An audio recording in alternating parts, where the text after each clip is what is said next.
Hello, Scorpio. Welcome to the Plaid Sheep Oracle. I'm recording this on the day of your full moon. In fact, it's just over 2 hours away. It's peak moment. I don't know about you, but I have been feeling it the last several days.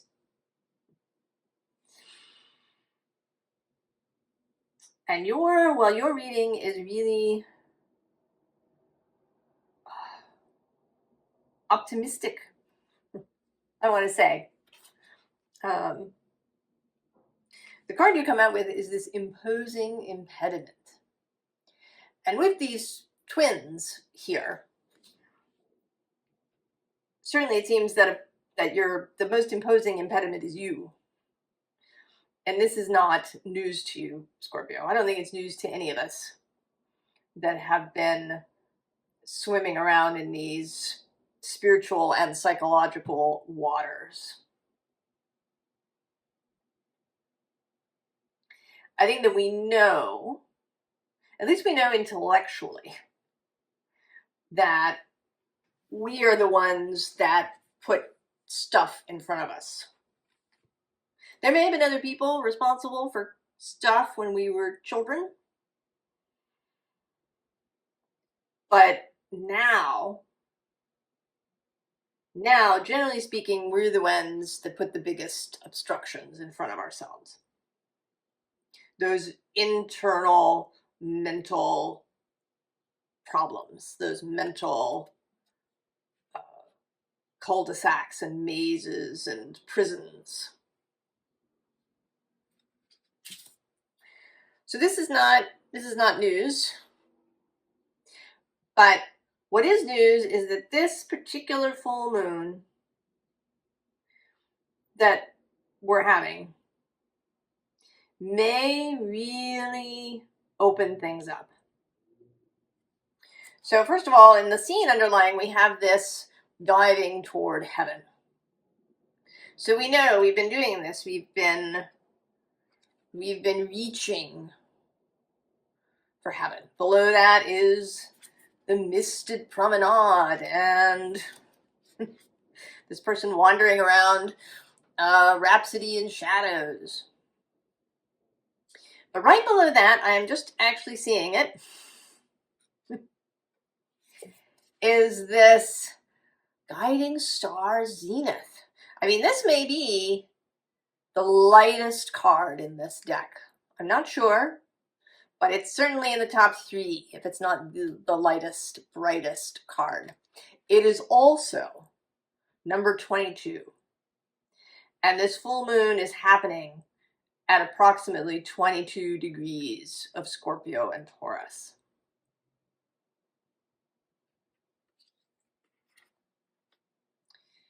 The unseen underlying is not like a fairy tale. And I want to say that this is a statement that things don't necessarily have to go according to the story. You know, stories can really take on a life of their own. They can kind of impose themselves on us. You know, the story is that X always happens. And we can take that to heart. And I think this wants to say that it doesn't have to be that way. You can change the story. You don't have to accept the story as previously written or told. Now, an interesting thing about this full moon for me, and anybody that's kind of here in this general time zone, is that it's happening almost at solar noon. It's happening at 12:55 p.m. here on the east coast of the US, when the sun is pretty close to its peak. And so the moon is down at the nadir. And although this is different, if I lived on the other side of the world, it would be the other way.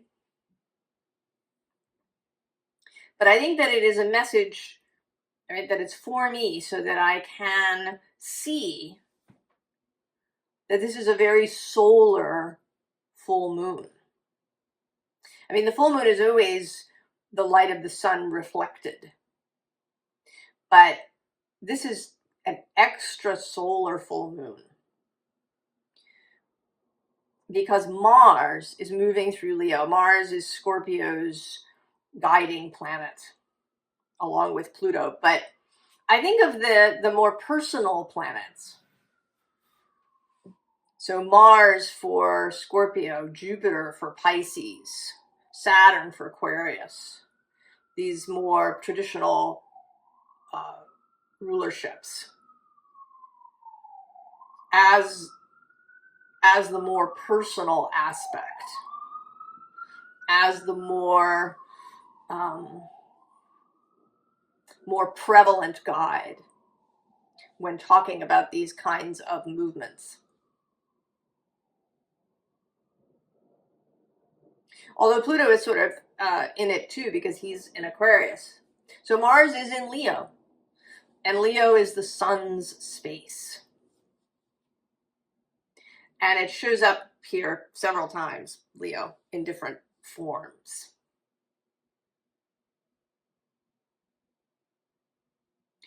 The sun is about revelation, is about seeing and clarity, also about expression. Something that I noticed is the asteroid Musa, which is named for the muses, right? The inspirational goddesses, is conjunct quite tightly at about 22 degrees of Taurus, the sun. So the energy of inspiration is there.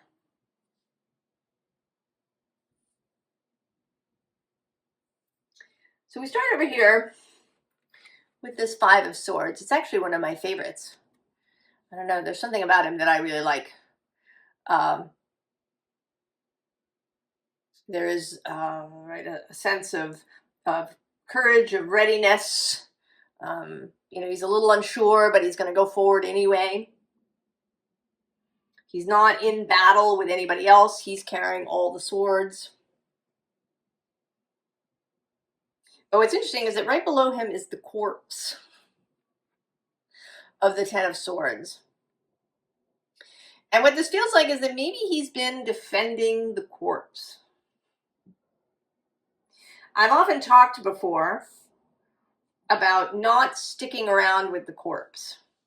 No autopsies, no memorial services, no lengthy funerals and eulogies, and you know, no going back to see the corpse later. Right? Corpses are meant, you know, to be buried or burned or left to the ocean, where they can return.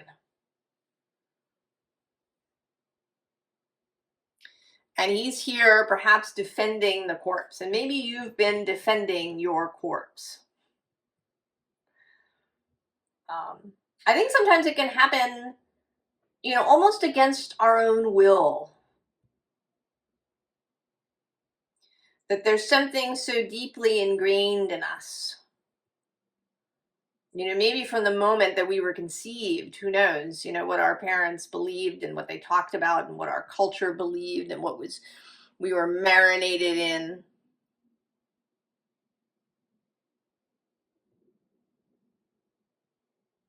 But right below them, is this King of Wands, who's Leo's court card. A king who doesn't allow other people's ideas to dictate to him. He is moved by his own inspiration. Then below that is this Four of Pentacles. And here the thing, it seems like the thing that we are holding on to is dissolving. It's like these pentacles are turning to liquid light, perhaps in the light of the sun. And then below that is the Lovers, and oh my goodness, the Ace of Cups. and Temperance. Oh, and there you are, Death.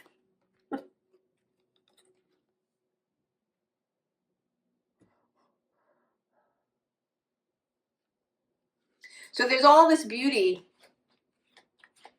if we can leave the corpse. The bottom of the deck, Six of Wands, Jupiter in Leo.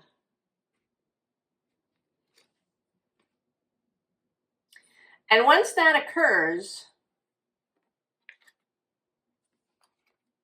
then we get the Eight of Pentacles. This going to work, getting down to it in a really enthusiastic way. He always makes me think of Hephaestus, right? The god of art and craft.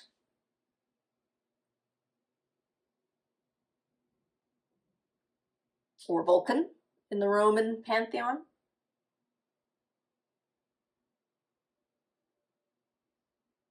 The desire to create beauty in one form or another.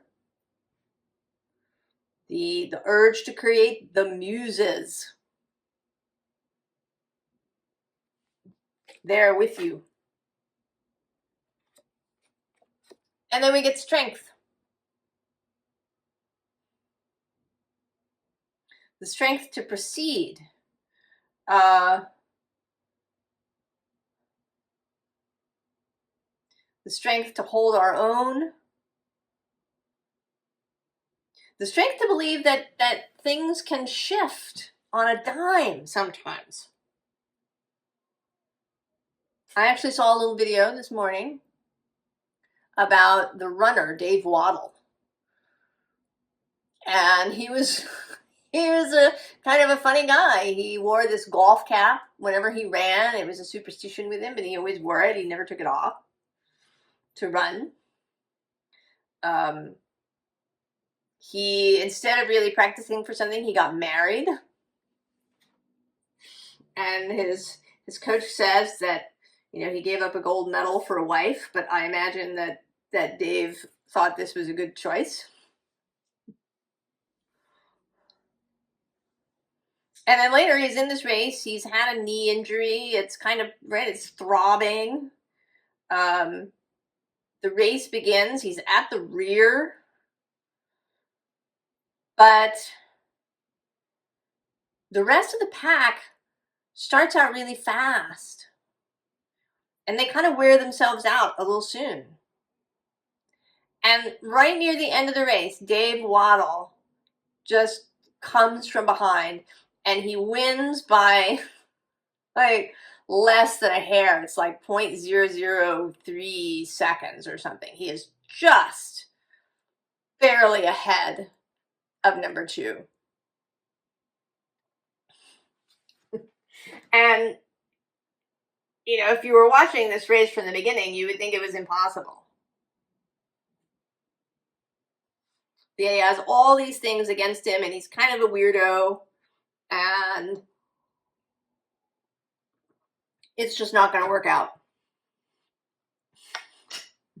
But he sticks with it. And he wins. And he doesn't, you know, it's not some gigantic lead that he has, but it's enough.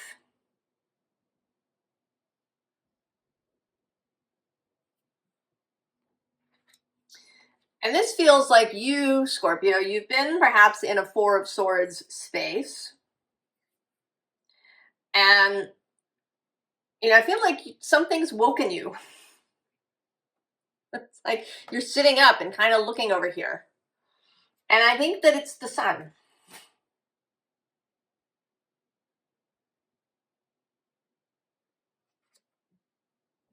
Because then we get the Three of Wands.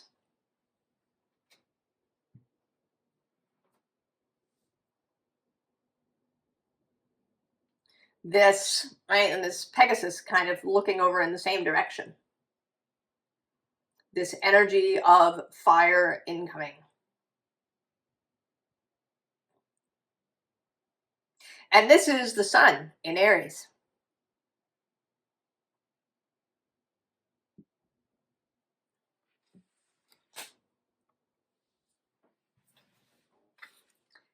We have now indifference. And I don't know that you've necessarily been indifferent to what happens to you. It may be that this is a posture that you've adopted so that you don't feel bad. Or it may be that you are, if you were kind of overwhelmed, that you were, in a place where you couldn't really focus on something. So people thought you were indifferent to the outcome.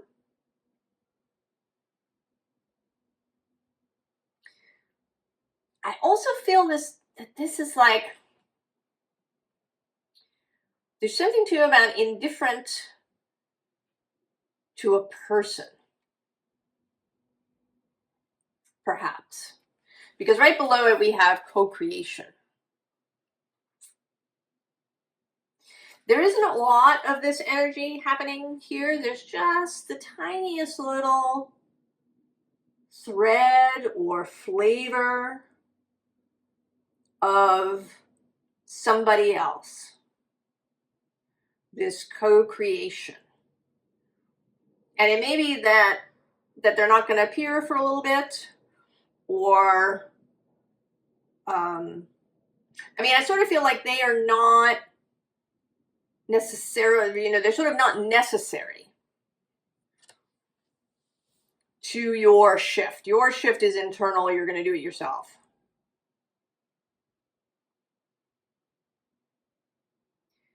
And then, right, either when you have shifted or when you're in the process, this person will come in and bring their contribution. The bottom here is dreams. More of this energy of creation.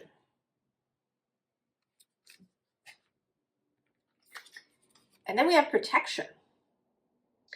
And I think this is protecting your peace.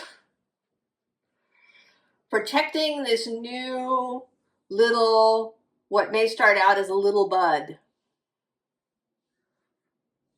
Right? Protecting this, beam of sunlight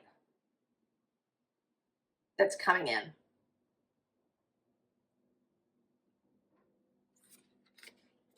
From, outside influences, from your own doom and gloom, if you've got that. And then there's reverence for the sun, for the light.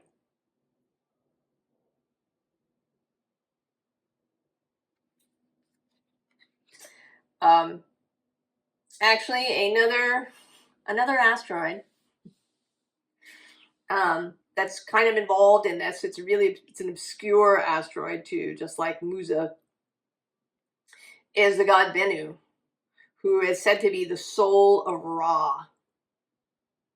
So a kind of pre-Ra solar god. And he's in Leo, squaring this full moon. Right? I'm seeing there's a scarab-like quality to this bee. Right? The little forefeet are kind of looking like the horns on the scarab, and there's these minor wings. To have a reverence for the sun. Right, Scorpio does tend to be, associated with shadows and murkiness and the depths of the ocean. But the sun brings light to all. Even the creatures in the very depths of the ocean benefit from sunlight because they eat all the things that live on the surface and then sink to the bottom.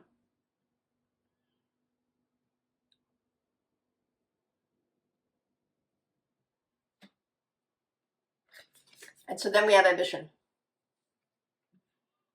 And this is the real waking of this energy. So I kind of picture it as right? There's a little beam, you know, it's almost like you've got a wall and a little crack has formed in the wall, and just a tiny chunk of mortar or something comes out of the wall, and this shaft of sunlight breaks in, wakes you up. You are dazzled by its beauty. You know, maybe set about making the hole in the wall bigger. So you get a whole shaft, a beam of light into the room. You have reverence for this inspiration, this creative vision, this vitality, vigor, elan, a desire for life.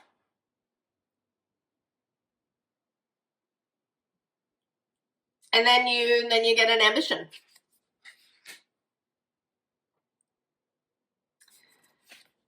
And then we have manifestation. And here we have this possibility of another person entering the picture.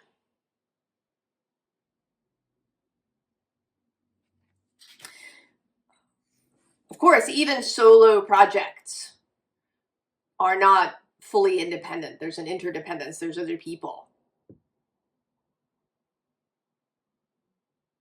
that are involved, you know, using someone else's software, or renting space from somebody, or, you know, whatever it is.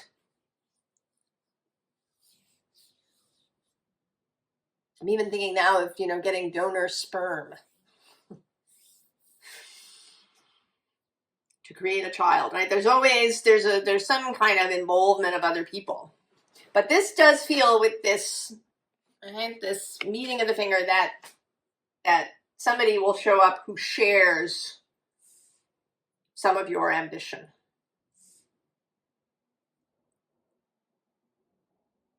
But it's just a little thread now. The Ace of Cups.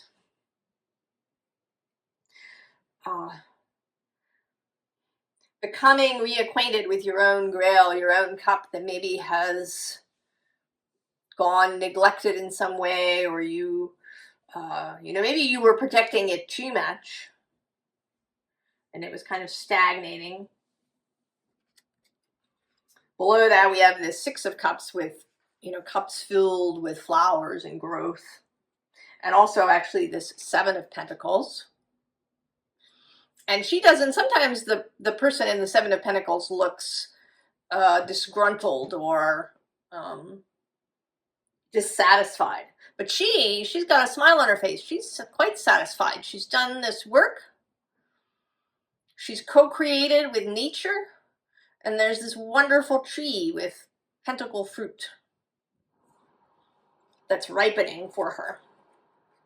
And then we have the Four of Staves, victory, possibly union, celebration, and the King of Pentacles, Taurus, showing up.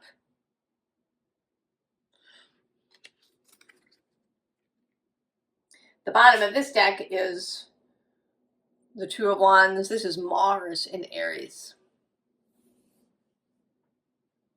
So this Mars, solar, fire energy that's showing up here. Six of Swords, the mental journey.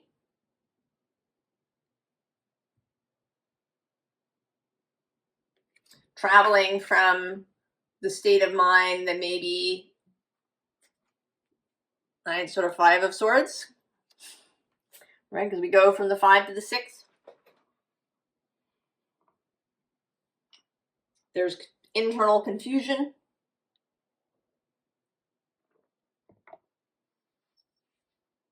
Internal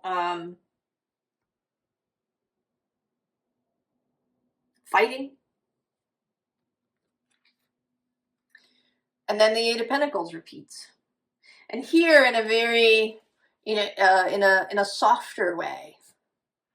And I want to say this is kind of two visions of the same idea. You know, and maybe you really like this sort of Hephaestus, fire at the forge, you know, beating things, or if you've ever watched people blowing glass, it's really amazing. But they're, you know, they're next to these hot ovens. You know, it's kind of dangerous, molten glass. There's an excitement a little bit to it. But there's also a more peaceful version of the Eight of Pentacles, a quieter version.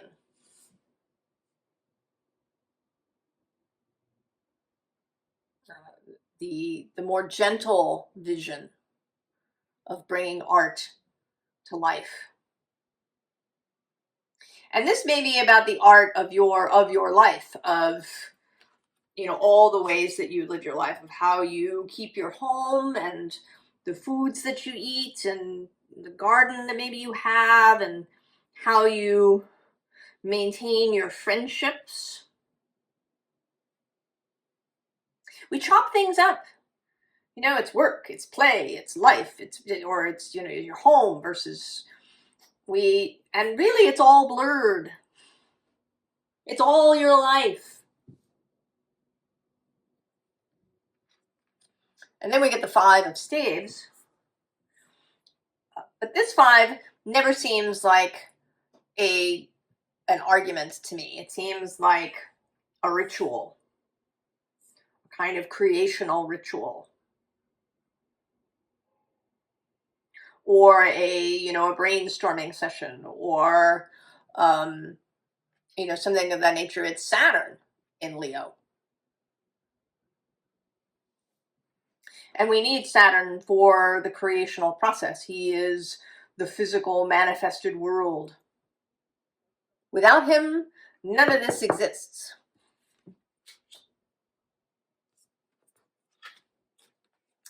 And there you are, Queen of Cups, Queen of Water. And I think maybe you're a little emotional. You know, like people cry at weddings, or they cry when they, receive something wonderful. There's just this release of emotion that happens.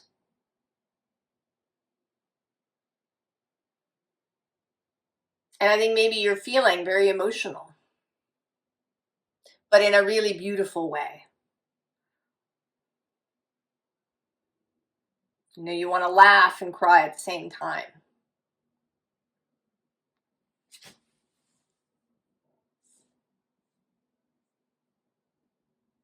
And I think this is meant to be the moon behind her, but it's feeling a little more solar.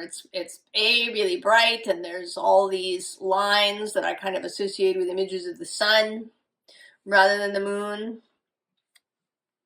So the Queen of Cups under the sun. Out there on a beautiful day by the beach, having her glass of Grail nectar.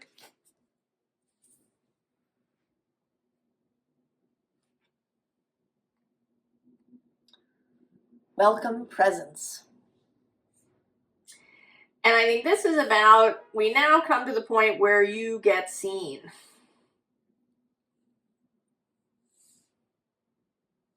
Where you are seen in this new form, because the sun illuminates everything, including you. The bottom here is get your brave on.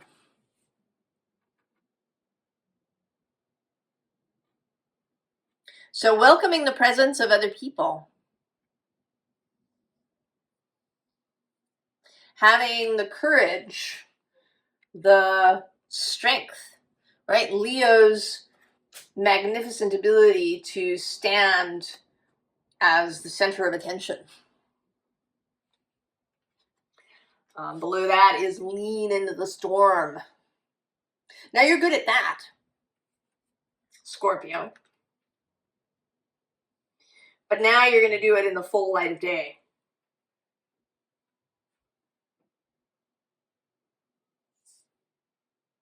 It's kind of an unusual storm. Usually storms have, lots of heavy clouds and it's dark and rain and all these things. Well, this is a different sort of storm. It's bright and clear.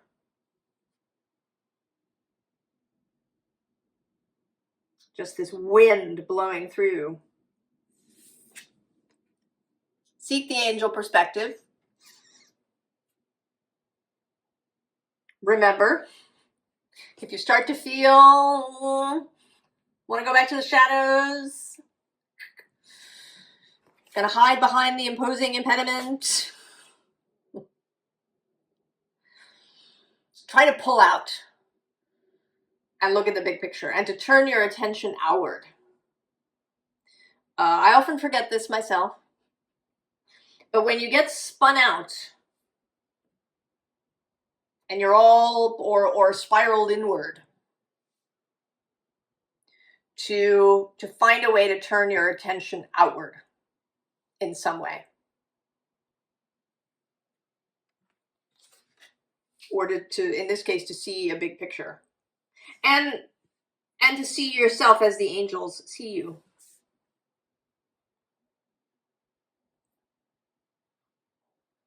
As right where you need to be when you need to be.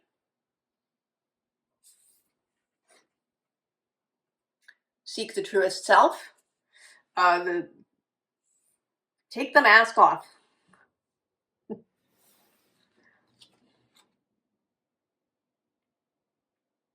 Take the mask off. There may be some way that you've been seeing yourself for a really long time.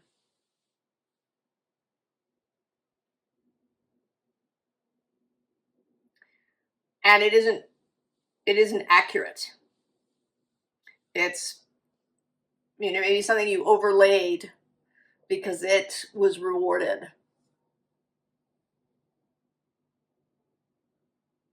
And it could go any number of ways. It may be that being really extroverted and spontaneous was rewarded.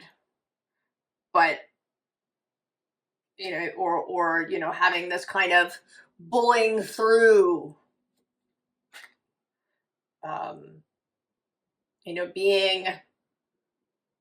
being the winner, being successful in that way was rewarded. When really what you wanted was something nice and quiet. Right? You were more interested in that. Or it might be the other way around. That being very studious and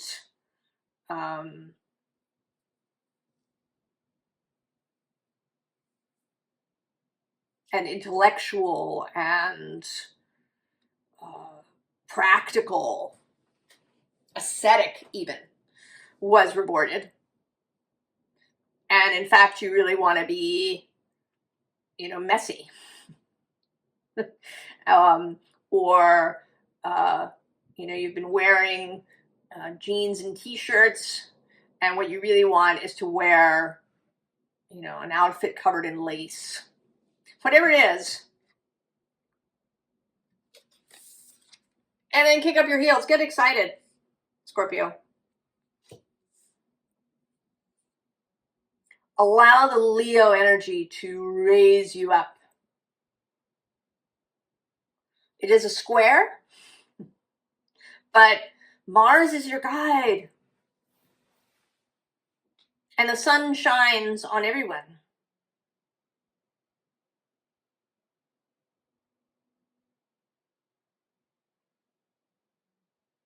So bask in it. Allow this Leo energy, strength, vitality to expand you, lift you up. Jupiter is actually moving into Cancer on June 9th. And he will then be trine Scorpio. moving through the water, expanding the water realm. Be ready for that.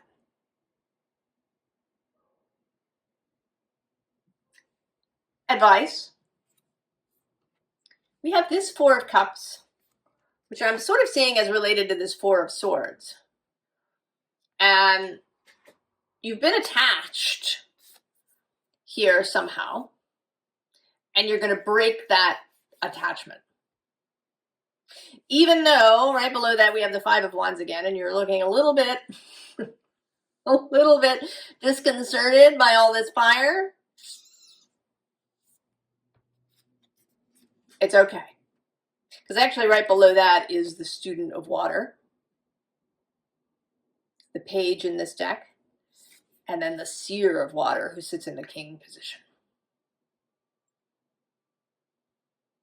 So you're here. You're not giving yourself up. You're not, trying to be somebody you're not. You are allowing yourself to be lit up and inspired. The bottom of the deck, of course, is the sun.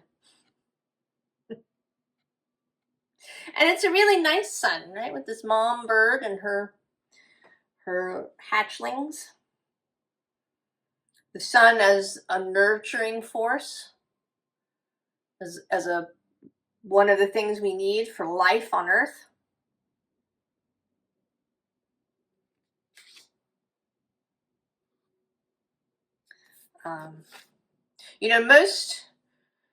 Most solar deities are male, but there are some, like Amaterasu, who are female. Just as most of the moon deities are women, but there are a couple of male moon deities as well. That if we get caught up in one vision of something, that can be a block. If you see the sun as this, kind of burning, aggressive force,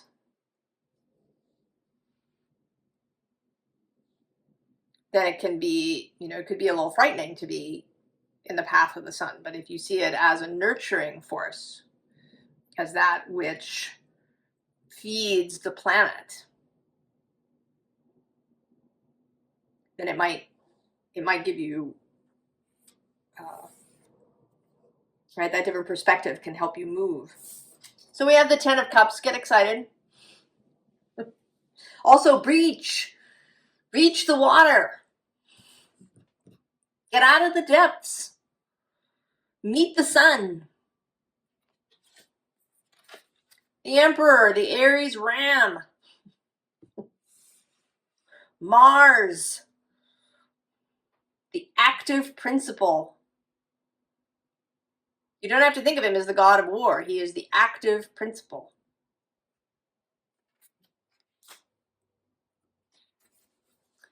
Student of air. Right? The flowering of this orchid. Bloom, Scorpio. Go ahead and bloom. Go ahead and have that ambition.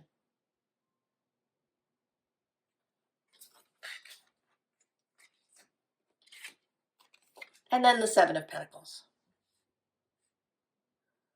Enjoy it. Enjoy watching it all ripen. Enjoy all the steps. I know I say that a lot. It's something that I should probably put up on my own wall. Enjoy the process.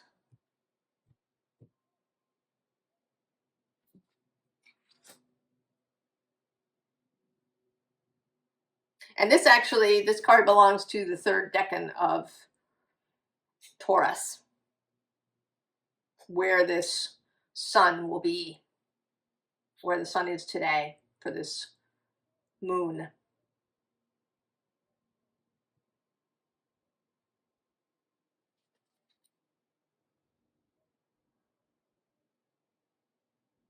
and that is Saturn in Taurus. So Saturn has his part to play here too.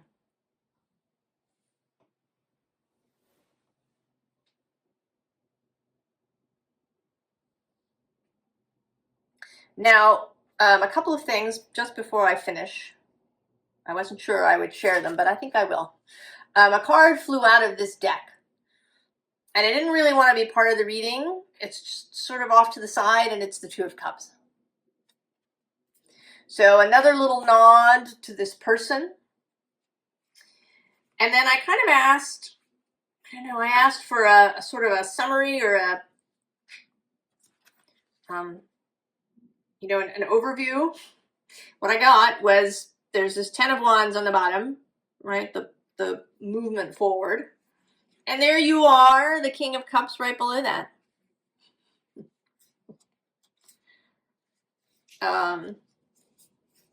The bottom here, there you are again, Death. And the three cards that came out were Strength, again, with this really transformative Strength card. The Two of Cups, and the Ace of Swords.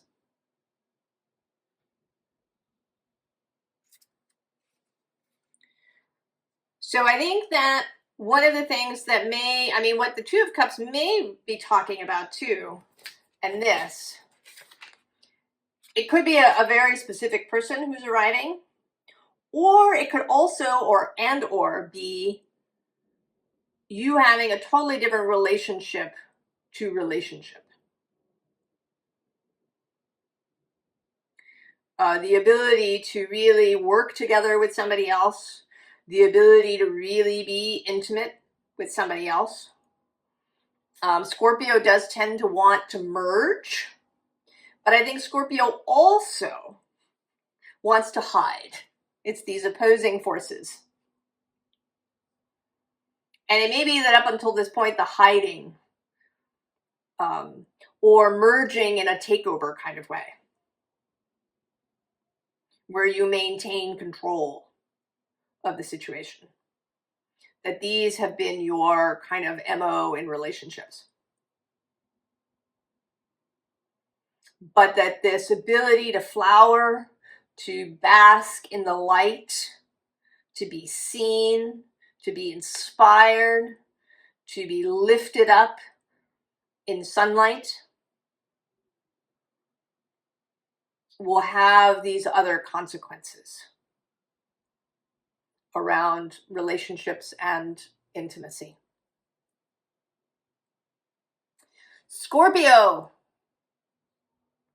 It's so exciting. I hope you're feeling this beautiful solar influence at this moon. I wish you the very, very best, and I will see you next time. So long, Scorpio.